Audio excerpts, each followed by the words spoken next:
Hey everybody, and here we are with the MCAS question of the day today. Another exciting MCAS question for you today. And the question today is this. Let's read it so we can kind of see how you read a question like this too. Consider this function, f of x, or the function of x, equals x parentheses 18 minus x and parentheses. So that gives you the function right there.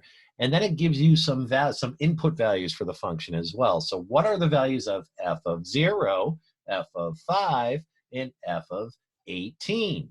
Okay, so if you haven't done any math in a while, or if this could look really, really scary to you.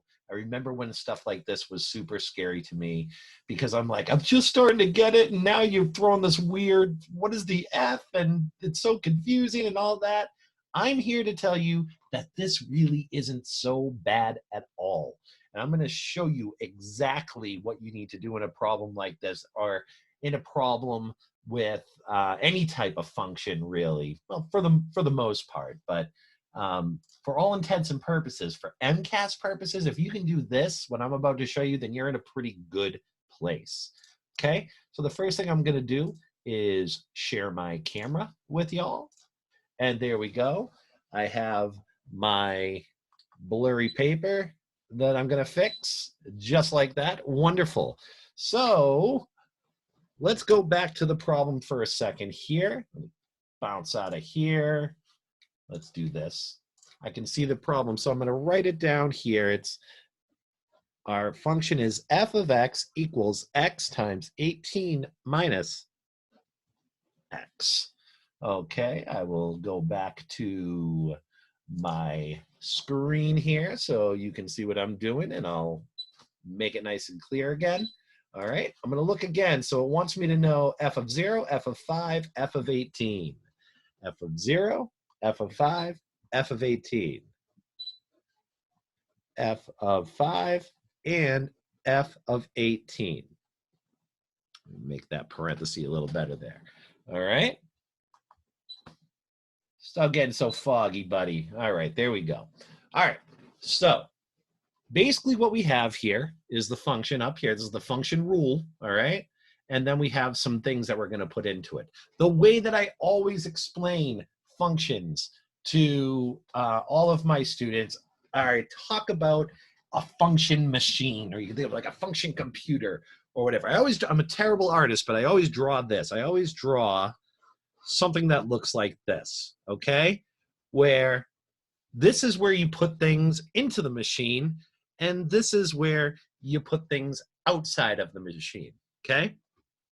What this line of information is telling us are the different things it wants us to put into the machine. It wants us to put a 0, it wants us to put a 5, and it wants us to put an 18. So it wants us to do 3 different things with this machine. It wants us to do it 3 times. First time with 0, then with 5, then with 18. Now, it's what's happening in the machine that is really going to affect this entire problem here. And that's where the rule comes in. Basically, what it's saying is, whatever you put into the machine, this is what you're going to do to it. And then it's going to come out with an answer. So all those 3 numbers, what they're doing, if you see up here how it says f of x, now this x, so it's saying, well, what if x, basically the question is, what if x was 0? What would happen? Or what if x was 5? What would happen? Or what if x was 18? What would happen? All right, so what I can do is I can just put each one of those into the machine. All right, let's start with the first one, 0. 0 goes into the machine. So I just take the rule. I always make the sound too. It goes into the machine and then it goes beep, bop, beep, beep, bop, doop, doop, beep, bop, doop, doop, bop. And once it gets into the machine, I say, okay, anytime I see an X, I just change it to a 0. So instead of X parentheses, I go 0 parentheses times 18 minus, and we have another X there. So I put 0. So the machine is putting it into the problem wherever it sees an X. All right. So if I wanted to do the math out, if I wasn't confident enough at this point to say, well, the answer is obviously 0, I can do it out. 18 minus 0 is just 18. And if I multiply that by 0, well, anything multiplied by 0 is 0. So I can just write 0. So what would come out, if I put a 0 into this problem, what would come out the other end of the machine? A big fat 0, okay? So I could write that, I'll go back over here. I could write that f, according to this rule, f of 0, or when 0 goes in the machine, I will come back with a 0. The answer will be 0. Let's do it again, this time with the 5, okay? I'll just cross that out. So we're now looking at the 5. The 5 goes into the machine, and we just do the same thing, guys. We just write the same problem,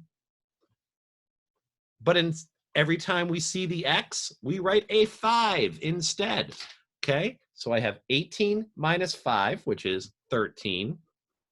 And then I just do 5 times 13. I'm going to grab my calculator again to make sure I get the correct answer. Because like I say, if you're not comfortable doing it in your head, then by all means, use a calculator. It's okay. 5 times 13 is 65. So I know that's 65. So if I put a 5 into the machine and it runs through beep, beep, beep, beep, this process, you substitute it in for those x's, it's going to pop out with a 65. So I go back up to my answer list here and I write the function of 5 for this rule would be 65. One more and I'm running out of space, so I'll write it up at the top, okay? The big one here, what about if what will happen to this function if we put 18 into the machine? Now, you might look at it right now and say, in your head, you're saying, well, if I put an 18 here, that's going to be 0, and anything multiplied by 0 is going to be 0. But let's do it all out just to be sure, okay? So now we put the 18 into the machine. 18 goes into the machine. Beep, bada, boop. I'm just rewriting the problem. 18 times 18 minus 18. Crazy, right? But I just did 18 for this x and 18 for that x. So it puts all 18s. But as I predicted earlier, 18 minus 18 is 0. So on inside the parentheses is 0, outside is 18. That just means it's a multiplication problem. 18 times 0 equals 0. So the function of 18 is 0. So our answers are 0, 65, 0. Let's go back to the problem. Hello. Let's go back to that problem. If I bring it up here, I'm going to now share that original problem again with you guys. Here we go. All right.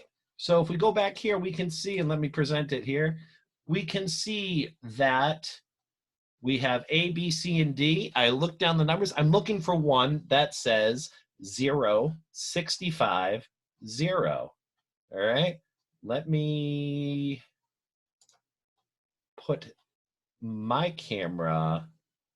I'm not sure if that works. So we're looking for something that says 0, 65, 0. There's not much to it here. If you look, you will see that C is in fact 0, 65, 0. I can do my fancy zoom stuff and I can put a big yellow rectangle around that to show that the function of 0 is 0, the function of 5 is 65, the function of 18 is 0. And that's it. So really, oh, let me start my video again. Really, all we were doing there is just kind of making 3 different math problems out of that one function rule that they gave us and a few what we call inputs to put into there. We'll get into inputs and outputs and domains and ranges and all that stuff another time, but don't be afraid of the function. I was afraid of the function for a long time. I'm no longer afraid of the function, and it's so liberating. It opens up your whole mind to a whole new world of mathematics. So don't be afraid of the function. It's very logical stuff. And I thank you for watching this video, and I hope you learned something. I'll see you tomorrow.